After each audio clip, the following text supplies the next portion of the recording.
Guys good morning. मैं रेखा खरते मेरे YouTube channel रेखा खरते में आपका स्वागत करती हूँ। दोस्तों आज देखेंगे हम मध्य प्रदेश के जनरल इन्फॉर्मेशन के बारे में।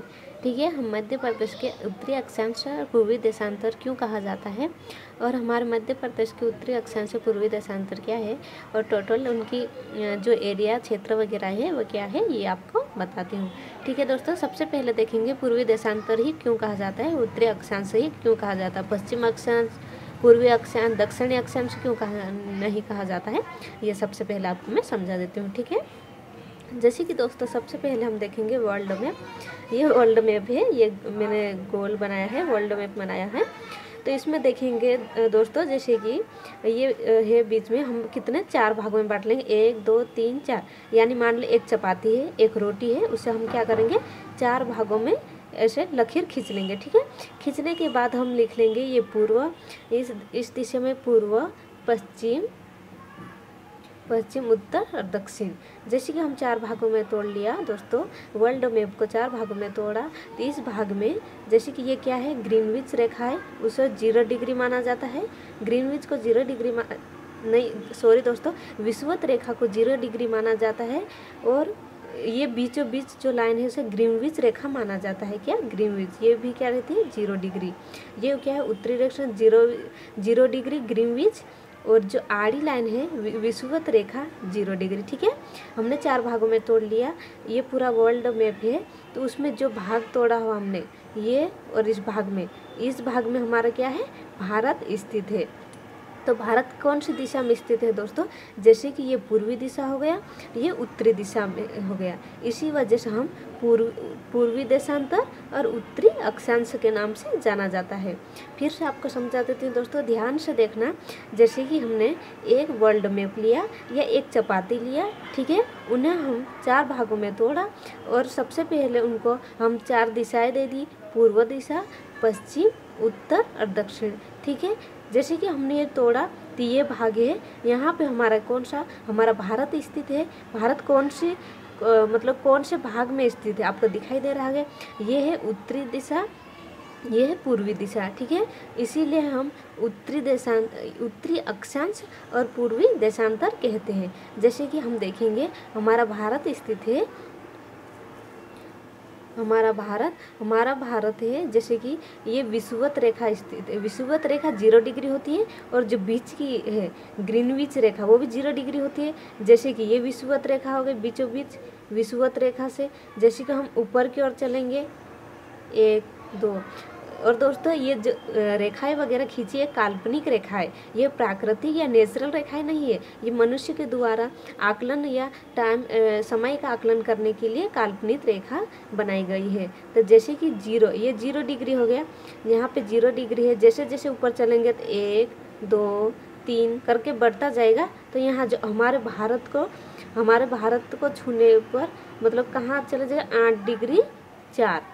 जैसे 0 से हम चलना स्टार्ट करेंगे तो ये काल्पनिक रेखा है, 0 से स्टार्ट करेंगे तो हमारे भारत पहुंचने में कितना लग जाएगा, कितनी डिग्री का, 8.4 डिग्री। ठीक है, यहाँ पे लिखा है 8.4 डिग्री। जैसे जैसे हम ऊपर बढ़ेंगे, ऐसे बढ़ते जाएंगे तो हमारे भारत की जो लास्ट एंडिंग चोटी क्या आएगी दोस्तों, तो 37.6 डिग्री पे ख़त्म हो जाएगी। ये आपको उत्तरी अक्षांश समझ आ गया होगा। जैसे उत्तरी अक्षांश मतलब जो आड़ी लाइनें खींची जाती है उसे उत्तरी अक्षांश कहा जाता है। जैसे यहाँ पे मैंने बता दिया है कि ये वर्ल्ड मैप है, वर्ल्ड मैप में ये बीचों बीच विषुवत रेखा है, 0 डिग्री पे है। 0 डिग्री से ऊपर की ओर हम जाएंगे 1 2 3 4 5 6 7 8 डिग्री 4 पे हमारा भारत स्टार्ट होकर जाएगा। जो आड़ी रेखा इस टाइप से जाते जाएंगे, जो आड़ी रेखा यहाँ जाके ख़त्म हो जाएगा। कहाँ जाके ख़त्म होगा दोस्तों, 37.6 डिग्री उत्तरी अक्षांश। ठीक है, ये खत्म हो गया। आपको उत्तरी अक्षांश समझ में आया, आड़ी रेखा को क्या कहा जाता है, उत्तरी अक्षांश। कहाँ से देखेंगे हम, विषुवत रेखा से। विषुवत रेखा से गए, कहाँ से स्टार्ट हुआ हमारा भारत, 8.4 डिग्री से स्टार्ट हुआ, 8.4 डिग्री उत्तरी अक्षांश से स्टार्ट हुआ, कहाँ जाके खत्म हो गया, तो 37.6 उत्तरी अक्षांश में खत्म हो गया। चलिए अपन देखेंगे अब पूर्वी देशांतर। जैसे कि मैंने बता दिया, ये पूर्व भाग में है इसलिए पूर्वी देशांतर कहा जाता है, और उत्तरी और पूर्व भाग में ही हमारा भारत स्थित है इसलिए उत्तरी अक्षांश और पूर्वी देशांतर कहा जाता है। चलिए अब अपन देख लेते हैं पूर्वी देशांतर। ठीक है, जैसे कि ये बीचोबीच क्या है, ग्रीनविच रेखा है। ठीक है, क्या है, ग्रीनविच रेखा। ये क्या है, एक काल्पनिक लाइन है। ये कहाँ से स्टार्ट हो रही, 0 डिग्री से स्टार्ट हो रही। ठीक है, जैसे हम यहाँ से चलेंगे 0 डिग्री से पूर्व दिशा की ओर चलेंगे, ये खड़ी लाइन के रूप में देखेंगे, पूर्व दिशा की ओर चलेंगे तो हमारा भारत कहाँ जाके स्टार्ट होगा, 68.7 डिग्री पूर्वी देशांतर में जाकर हमारा भारत मिलेगा। जैसे यहाँ से ये ग्रीनविच रेखा है, ग्रीनविच रेखा से पूर्वी की ओर चलेंगे, इस साइड चलेंगे तो 1 2 3 4 5 6 7 8 करके चलते जाएंगे तो हमारा भारत कहाँ मिलेगा अपने को, 68.7 डिग्री पूर्वी देशांतर में जाकर मिलेगा। जैसे जैसे हम बढ़ते जाएंगे तो हमारा भारत का एंडिंग कहाँ होगा दोस्तों, तो 97.25 डिग्री पूर्वी देशांतर के बीच में आके हमारा भारत के एंडिंग हो जाएगा। ठीक है, समझ में आया। जो खड़ी लाइन है इस टाइप से हम खींचेंगे, जो खड़ी लाइन रहेगी वो उसे देशांतर कहा जाता है।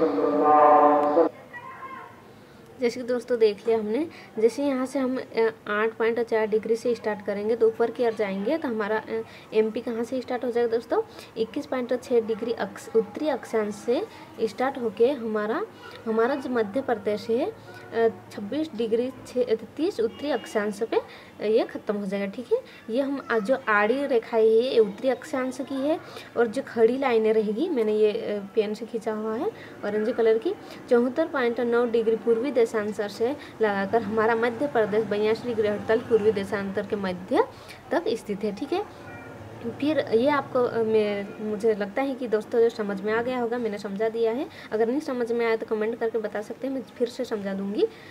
चलिए देखते हैं हमारे मध्य प्रदेश टोटल कितना है। हमारे मध्य प्रदेश का क्षेत्रफल है 3,08,252 वर्ग किलोमीटर में फैला हुआ दोस्तों। और जो हमारा भारत का टोटल क्षेत्रफल में कितना परसेंट है, तो 9.38% हमारे भारत के अंदर हमारा मध्य प्रदेश का टोटल क्षेत्रफल है। ठीक है, देश का दूसरा बड़ा राज्य है। प्रथम राज्य कौन सा है दोस्तों, तो प्रथम राज्य है राजस्थान। क्षेत्रफल की दृष्टि से सबसे बड़ा हमारे भारत का राज्य पूछा जाए तो राजस्थान है, और क्षेत्रफल की दृष्टि से सेकेंड नंबर का सबसे बड़ा कौन सा है, तो हमारा मध्य प्रदेश है।